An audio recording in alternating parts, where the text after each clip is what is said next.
Hi everyone, I'm Scott Schneider. This is Stereo Niche. Hey, this week we're going to look at the design aesthetic again. This week it's from 1978.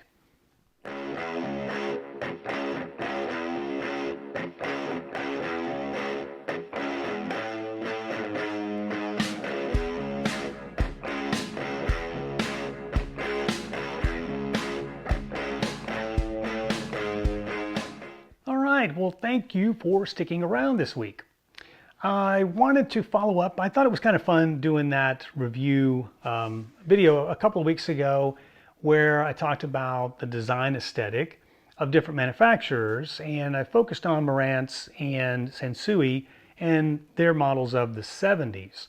But I thought it would also kind of be interesting to take a specific year and show individual units that were all available in that single year. And so I chose 1978. And for me, that in one way or another is sort of the peak for many things, I think, of what, let's say, the golden age, or the of high-end or two-channel audio. I don't know how you want to frame it, but there was, to me, sort of the zenith of the peak of enthusiasm, if you will, for the stereo. And 1978 saw a lot of the big monster receivers coming out, and the manufacturers really throwing, everything they could at the consumer to make them want to buy more. And it was sort of a interesting year. I mean, it's from 78 to 80 roughly, but I think 1978 just has so many models that came out that particular year that were just up in the ante a bit. We have 200 watts, we have 300 watts, we have, two or three phonos you can add, 3 sets of speakers. So they were putting anything and everything they could into bigger and bigger models. And for me, that is just, one year that sort of stands out above others. I mean, obviously there are similar years for the tube era, and then you can probably find similar years for the digital era. But for me, 1978, as far as sort of the Watts Wars and the bling and all of that, sort of stands out among others. So that's why I chose that year. I'll probably do at some point maybe a tube year at some point as well. But for this comparison, I thought I would take an example of several manufacturers. I don't have them all on display here, but I at least chose 4. I chose one from Sansui, one from Technics, a model from Marantz, and a Pioneer. And just to get an idea of what did the model line look like at that time. So this would have been what a consumer would have seen examples of these on the shelves when they walked into a retail store in 1978. So before we get there, though, I wanted to remind everyone of some things I'm looking for that'll help with future videos. One of those is called the adventure or the view of oddities. If you've got something that you think is kind of unique or peculiar from any era, I'd like to see some pictures of that. So maybe to make a future video, something that is very unique or quite rare, or just something that was so oddball it just didn't sell. But something that is kind of interesting that you don't think that too many people have ever seen. So I can put together a bit of a video just around, let's call it the oddballs of the audio world. And so if you've got something like that, send those in. I am also continuing, if you want me to showcase your system on a future video for viewer systems, send me some pictures of your system. It could be current, or it could be how it was configured prior. Doesn't really matter. And then an overview of those pictures. And I can share that in a future video. Brochures, I had mentioned that before. Brochures are kind of important for being able to put those in the videos. I think they lend a lot. I have a brochure for a 9090 DB. I don't have it for my 9090 here, for example. And it would just be nice to be able to reference those when I'm making the video. So if you have any brochures, let me know. And then lastly, let me know if you are able to recommend anyone or any place that has repaired your gear. So I'm trying to put together a list for us to reference of repair shops. I mentioned before in a prior video that it's hard for us to find places that we can recommend to repair gear. So send me an email. That would be the best way to do it. Send it to stereoniche@gmail.com. It's also that the email address is also listed at the end of the video in the very last 20 seconds or so. So if you can't pick it up here, you can pick it up at the end. I'll try to put a link here as well so you can see it. But so trying to put that together for future for the website as well. So that way we can keep up with who's able to repair our gear. And if you have any notes, by the way, about a repair shop, if they are sort of specialists in a certain thing, let's say, they're better at tube gear, or they very much know Pioneer gear or Sansui gear or something along those lines, indicate that as well. That would be nice to, be able to put that in the detail. I think that's pretty much it as far as regular announcements. Before I get into and look at the receivers here, just wanted to ask you guys to comment on something I've sort of noticed lately. And it seems like some of the other sites that have always focused on vintage gear are slowly and more so focusing on new gear. So I thought that was kind of interesting. I've just seen less and less vintage gear. And because, I understand that most of the other channels are stores and things. And so, you can't, you need to have a steady flow of merchandise. And of course, vintage gear isn't made anymore. So it's not exactly a steady flow. So I understand that. But just thought it was something I've noticed recently, just fewer videos out there about vintage gear. But, that's what this channel is focused on. And I plan on never moving away from that. So anyway, let me know what you guys think about that. Also, if you've got any ideas about anything that you would like to see as far as a video, let me know that as well. Always looking for good ideas. I have quite a few lined up. Lots of people have sent in ideas, and when I can get to them and line them up, I certainly will. But if you've got an idea about something, let me know. If you are a collector, by the way, I have done a few videos on collectors. And if you have are a collector, and I've got a future video lined up with someone that Steve knows who he is, and trying to figure out some time to get up to see him and do a future video of his collection. That would be very interesting. But if you have a collection, let me know. You need to sort of be on from the Midwest to the East Coast, by the way. Unfortunately, travel is an issue, so I can't really make it to the West Coast, unfortunately. So if you're somewhere in the geography of the East Coast, let me know. All right, so let's talk about 1978 and discuss what were the design aesthetic from each manufacturer in that time frame, and see some of the nuances here. So I'm going to get behind the camera, but in general, I did set them up in a little bit of on purpose here of a positioning. So one of the things that I think was kind of unique in that time frame was the black insert here surrounded by the silver face. And then, of course, some of them went more all silver, which, we know that other models came out from other manufacturers like Sansui, like the G series, that were much more, silver in its entirety. But in 1978, you had, some differences here of that trajectory, I guess, of, we'll say, all silver face in the front or surrounding unit faceplate, and then the tuner on the dial and the meters in the background. So interesting, that this was sort of in transition, if you will.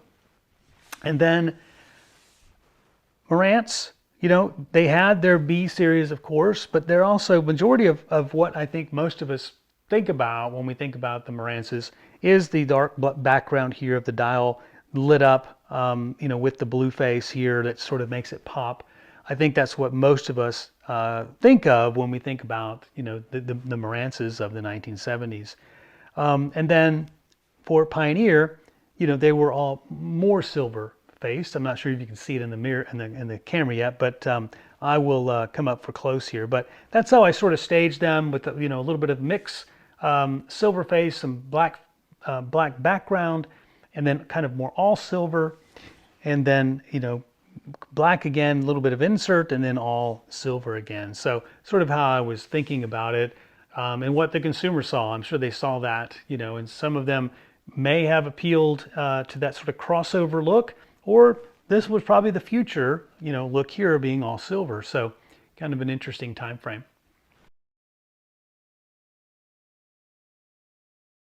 All right, so let's get up close and personal here. This is the 9090, and I showcased this one not too long ago. So the dial lights have been redone. Still a little bit of, I'm not sure why there was a little bit of darkness here over the FM dial, but anyway, looking pretty cool. So this is, to me, I like the 9090. I can I could see some people thinking it looks, rather dated, but for me, I like the way it looks. To me, it blends new and old. We've got a nice wood cabinet, wood veneer here, and then surrounded with, the silver face, front, and then blended in with the black face here in the background. So to me, it blends all those things together with some very high quality, very heavy knobs that just have a great feel to them. And this is most of these are rounded. Well, all of them are rounded and on the fronts here. So they have that aesthetic going all the way across. They were very consistent, with that. And to me, it was a little bit of a little subtleness. It doesn't jump out at you, but I think it shows it means business. And this does to me, it harkens back also to the Blueface pioneers as well.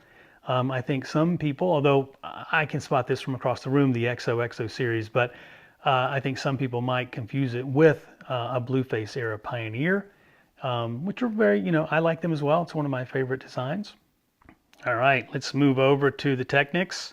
I think I got a couple of lights out on here. It's not quite as lit up as much as it probably should be, but still we can get a good idea of what the design was. Again, they are round knobs.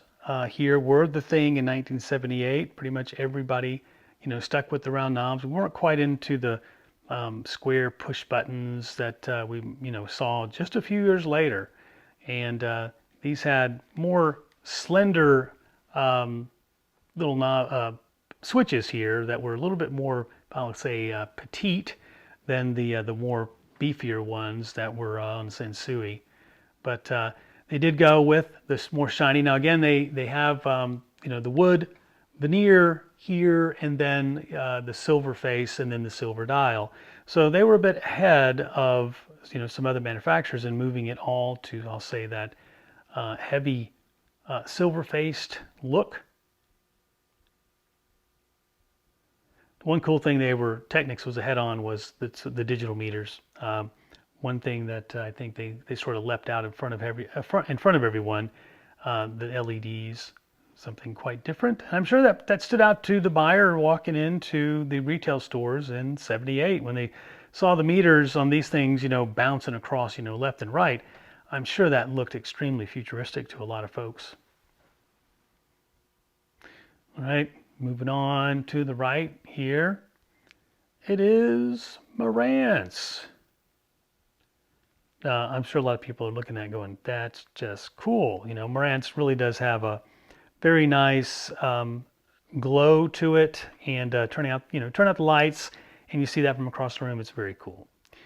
2265, not the biggest one, of course, that they made, but very round, very highly polished knobs. And, Marantz has their cool look. They've got that, their balance right in the middle, which made it was very distinctive, stood out and of course the dial here, always a very Marantz distinctive look. But again, like I showed before, all the Marantzes across the whole decade looked just like this. You really couldn't tell that this was from '78 or '74 or '79 or '71 because they all looked the same. And I think Marantz led the way. They probably had the most, because they had the most consistency. I think you could argue that they sort of set the design tempo for the entire decade. And then on to Pioneer. This one, believe it or not, I think this still has the original lamps, and it's got a yellowish glow to it. Very subtle, but this has not been updated, I don't believe, to LEDs. So really nice conditioned unit. But again, the knobs are different, but very similar to Sansui in a way. They had very similar toggle switch covers here. And of course, the round dial. I will say the Sansui knobs feel bigger. They're just more heft to them when you grab them. But Pioneer certainly had a distinctive look that was, Pioneer. I think probably the most prolific manufacturer of the late 70s. I think they sort of dominated the market in at least volume. My first exposure to, I would say, hi-fi was through my cousin, who was actually a couple of years younger than I, and he got it may have been this 780. I can't recall now. It was in that time frame, and I just remember going over to his house for Christmas and seeing this, and I thought, wow, that is so cool. At the time, I just had some all-in-one thing that was nowhere near the quality level. I could still remember spinning the tuning dial and feeling it just glide across the stations there, and just put me in awe of the quality of stereo gear at that time. And I never lost sight of that experience. And every time I'd go over there, I can't remember what speakers he had or anything else that he had with it. I can't even recall him having a turntable, to be honest with you. But man, we sure did listen to a lot of radio for those years. He only lived around the corner from me, so I would go over there all the time. That is 1978. So when you walked in the store, you saw all of these units potentially for sale on the stores of the hi-fi shops in that year. And, you went in each of these units, let's see, so I think I'm going to pull from memory here, but I think the 9090 was around $750 retail. About the same, I believe, for the Technics. The Marantz, if I recall, I think we're roughly $450 or so in that price range. And then this is much smaller, Pioneer, but I think we were probably around $300 or so. And again, I'm sort of pulling from memory here, which isn't probably going to be completely accurate, but that's ballpark, because this was a middle of the road from the model line, as well as the 2265. The Technics was just under the SA1000, so it was quite near the top of the line at the time. And the 9090 was the top of the line model from Pioneer. From Sansui during that time frame. Well, there you go. That was 1978, and I think it was kind of cool. I didn't want to go into the functions, because if I went into that, that's just depending on what model you got. If you got the top of the line model, or the lower middle of the range model, it would have varied. But they all looked similar. All of the other lower models on the XOXO line, they looked just like this. They just had fewer buttons and a little bit less power, but they looked the same. And same for the Technics and Marantz. Of course, Marantz didn't change the whole decade anyway, so they all look the same. And the same for the X80 series from Pioneer at the time. But to me, again, the manufacturers were hitting on all cylinders here. They really had their manufacturing ramped up and were cranking these units out. Again, this was a time frame when there weren't competitive entertainment for our consumer dollars. This is before the personal computer, before gaming devices, really came out, hit the market, and anything else that would have vied for our consumable, dollars that we were able to spend. And they being the manufacturers were throwing the kitchen sink at a lot of these, and that's why they peaked out at a lot of high dollar, because there were some of those consumers that would have thrown everything at it And they did, because there's still a lot of these units that are out there. So quite a number of these were sold, during that time frame. So just shows that, and again, that's why I sort of favor that era, because it is, again, the peak in a way, because there wasn't anything else competing with it. So I have a bit of a soft spot for 78 to 80, roughly, in that time frame.